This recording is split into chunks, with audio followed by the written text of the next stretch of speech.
इस चैनल के माध्यम से आज हम आपको पास्ट परफेक्ट टेंस के निगेटिव सेंटेंस के बारे में पढ़ाने के लिए यहाँ पढ़ाए हैं।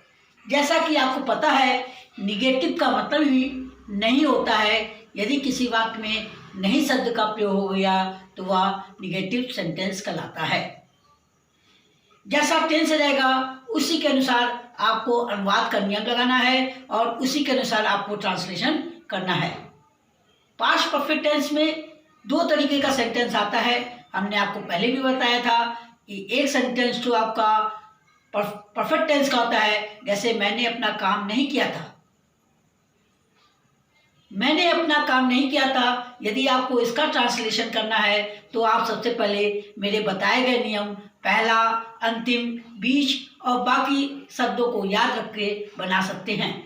जैसा कि मैंने यहाँ पर लिखा है, नियम की अगर बात करें तो यहाँ पर हमने लिखा है नहीं और फिर हमने लिखा है subject plus had plus not plus verb का third form plus object plus other word. यहाँ पर देखिए हमने लिखा है मैंने अपना काम नहीं पूरा किया था। I had not completed my work. तो ये तो एक सिंपल परफेक्ट की हम बात बता रहे हैं। और यदि आपका वाक्य दो प्रकार का होता है, यानी जिसमें पास्ट परफेक्ट भी आ जाता है, पास्ट इंडेफिनिट भी आ जाता है, तो ऐसे सिचुएशन में आपको याद रखना है कि हेल्पिंग वर्ब के तुरंत बाद नॉट लगाना है, फिर वर्ब का थर्ड फॉर्म लगाना है। और यदि दिया गया वाक्य दोनों पास्ट इंडेफिनिट टेंस का है तो आपको एक में डिड नॉट का प्रयोग करना है, उसके साथ आपको वर्ब का फर्स्ट फॉर्म लगाना है और दूसरे में आपको वर्ब का सेकंड फॉर्म लगाना है। जैसा कि मैंने यहाँ पर दोनों नियम को कायदे से लिखा है। पहला नियम दिया है, यदि दिया गया वाक्य दो भागों में बटा हो तो यहाँ पर लिखा है subject plus had plus not plus verb का थर्ड फॉर्म प्लस बिफोर या after plus subject plus verb का second form plus object plus other verb.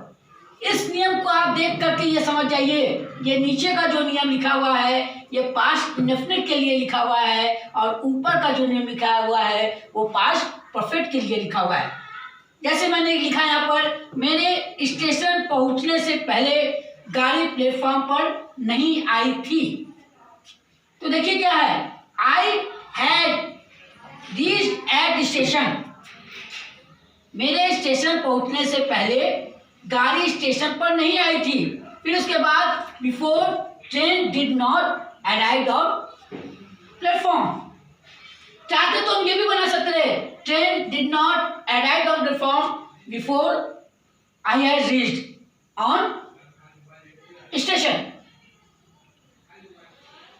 यहां पर आपको दोनों बातों पर बहुत ध्यान देना है कि यदि दोनों वाक्य में पास्ट इंडेफिनिट टेंस आ रहा है तो आपको एक के साथ डिड नॉट का प्रयोग करना है और दूसरे के साथ आपको वर्ब के सेकंड फॉर्म का प्रयोग करना है।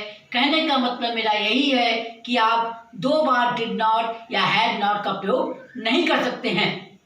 और इस बात को आप केवल इतने से समझ लीजिए, इसमें आपको एक कहानी के रूप में हम समझा सकते हैं। जैसे मैंने मान लीजिए मैं ऑफिस में आया और आने के बाद मैंने सोचा कि आज जो है मैं चलूं और घर चल के जल्दी भोजन अपने वाइफ के साथ कर लूं।